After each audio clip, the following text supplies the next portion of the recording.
When I asked, when we talked to David last week, or maybe it was Tuesday, I said, you feel like you've been here basically forever. I mean, Yes. How many camps does this feel like for you? This feels like spring ball is essentially another camp, and feels like a lot. It definitely does. I agree with David.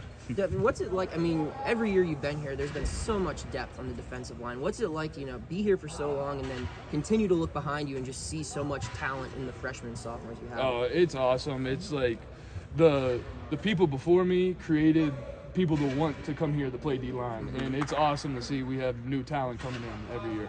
On the flip side of that, what's it feel like being at kind of the top of that depth chart, at least it seems like? Oh, it is nice. You still got to work every day. There's no difference. I'm training the same if I was a freshman.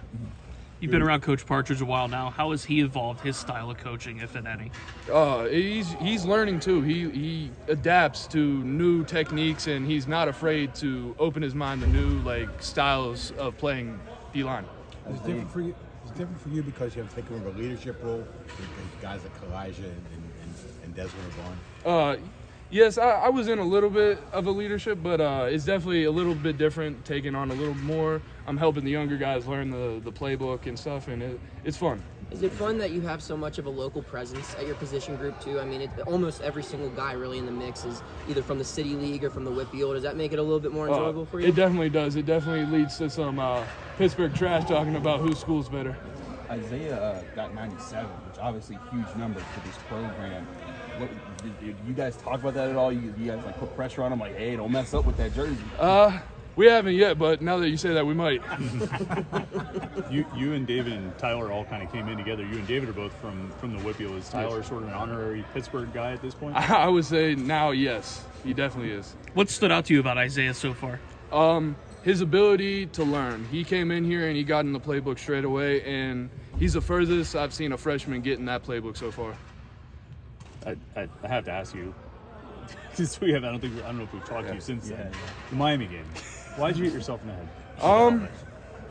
head? Football is a game full of emotions. It was a long time ago. I'm not even sure now. Were you mad about something? It almost looked like it was like a joke, or guys on the sideline weren't sure if it was funny. I was definitely mad about something. I forget what it was exactly. Do you think hitting your head with a helmet made you forget what you were mad about? I don't think that did. Isn't that something? You've done that for a while, haven't you? I've done it, yes, a decent amount. Did that start in college, or were you doing that back at TJ? Yeah, I did a little bit in TJ. I don't know if you can find the picture, but I busted my head open and I was bleeding one game. So, yeah, it was a fun time. Cool photo? You still did it after that, after you busted your head up and you continued to hit yourself in the head. Yeah. Your teammates were like, that's Devin. When we asked them about that, they were like, yeah, no, that's no big. He does that. Yes. That's something Turnpack teaches. No. Do you have anything else? Devin, what was your offseason like? How do you feel you've improved, and what did you really try to work on? I really just tried to focus on film study and getting a little bit faster and stronger with Coach Stack, and I feel like it went pretty well. You kind of touched on it a little bit before, but just how good does it feel to really be getting going and getting out? You guys are in week 2. It's awesome to be back in football. It's my favorite time of year.